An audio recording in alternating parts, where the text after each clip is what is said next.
All right. Hi, everyone. Good morning. Thank you for coming to this presentation. I want to thank the organizers for the rain. It actually reminds me of my hometown, Vancouver, otherwise known as Honcouver. And so let's jump into this. I was actually told to speak a little bit about some myths, right? And there are a lot of these myths that are propagated by things like TechCrunch, and I love TechCrunch. But the reality is that at most, they're unhelpful. At worst, they're dangerous. And so let's jump into it. All right, but first of all, who am I? Why do I have any credibility to speak about this? So I actually am Canadian, grew up in Vancouver, as I mentioned, but I've been living in San Francisco for the last 20 and a half years. San Francisco, the world's most expensive third world city, all right? But I've been a partner now for the last 5.5 years. I've invested in close to 475 companies over the last 5.5 years. My firm has actually invested in over 2,300 companies over the last 9 years. And so I think when you look at the data sample set, I don't think anybody has the data sample set that we have in the seed stage. I've been an executive at Yahoo for about 10.5 years, angel investor, mentored a lot of startup accelerators, and I worked in a startup back in the dot-com bubble days that raised about $30 million and imploded. And so I've kind of been all across sort of the board. And so let's jump into these myths. One of these myths, very common to Hollywood as well as Silicon Valley. You read this article about like this company came out of nowhere, raised like $100 million and sold for $1 billion, right? And you read about these things and you go, wow, like this is what a magical place. But the problem about this is the reality is that this stuff takes a long time. Doing startups is really, really hard. Do you know the average exit for a big exit for a company going public from beginning to end? It's 9 to 12 years. I've been doing this for now 5.5 years. I've talked to a lot of investor friends. And typically, this mythical product to market fit, it is not instantaneous. In my sample set, most of the companies I've worked with and invested in the last 5.5 years, it takes typically between 2 to 4 years to get the product to market fit. 2 to 4 years of not paying yourself, eating shitty ramen, not like surviving, barely surviving, right? And being in the wilderness. This is why this is really hard. 2 to 4 years to get the product to market fit.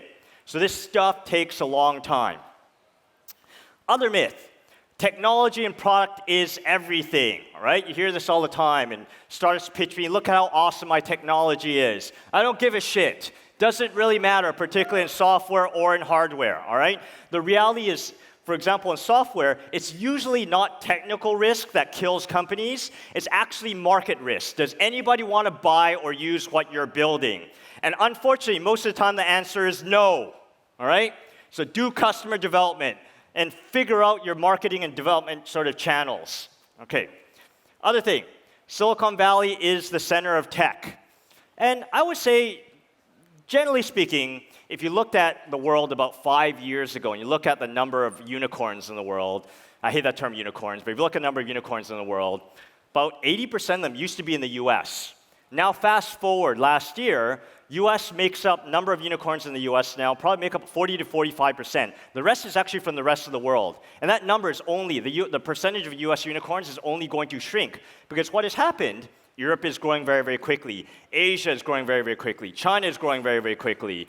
And Latin America, there's like 3 or 4 unicorns coming in Latin America. And so the reality is that a lot of the world is equalized. Right? And what I find is that people ask me this question like, what is actually the next Silicon Valley? I actually think the next Silicon Valley is going to be distributed in fully remote companies. And it's going to sit in many, many centers. And I also think it really depends. There's nuance to this. I actually think the next Silicon Valley is going to be dependent on what industry you're in, right?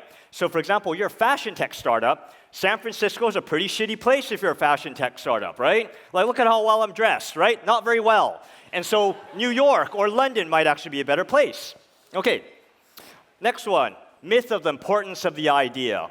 Like, oh, I don't want to share my idea because someone's going to steal it because of a stupid movie called The Social Network, right? The reality is that nobody gives a crap about your idea. There's nothing unique about your idea. I get pitched all the time, and I'm like, I'm doing this really cool thing. I'm like, yeah, you and like 100 other people in all the other countries I go to, right? It's nothing unique. Execution is actually what matters, all right? All right, fundraising. Fundraising is a success. And I'm guilty of this, like, oh, my company raised all this money, and I'm fucking awesome, right? And I remember this like really, really awesome quote from the founder, Ben of Quirky. And he said, you know, congratulating a founder for fundraising is like congratulating a chef for gathering the ingredients, right? Just because you raised a lot of money means nothing. I have lots of companies raise like $40, $50 million, end up doing nothing, right? So this is a great example, not meaning to bash on Airware, right? They raised $118 million. And what typically tends to happen is a lot of this money is spent in really dumb ways, all right? Pretty common. And so just because you raised a lot of money doesn't mean you know how to run a company or know how you spend it well. Okay, so to wrap up, Silicon Valley is a state of mind.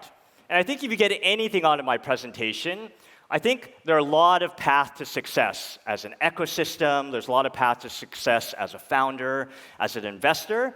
And I think you want to take a very critical view of these things that are actually being propagated from the Valley. There's a lot of wonderful things in San Francisco, in Silicon Valley. There's a lot of lessons you can take from there. But unfortunately, it's a very, very unique place, right? And I think a lot of the things that work very, very well in Silicon Valley don't necessarily work well in a lot of other places. So I think as a founder, you have to think very critically, understand what exactly you want, and understand what exactly you're trying to get.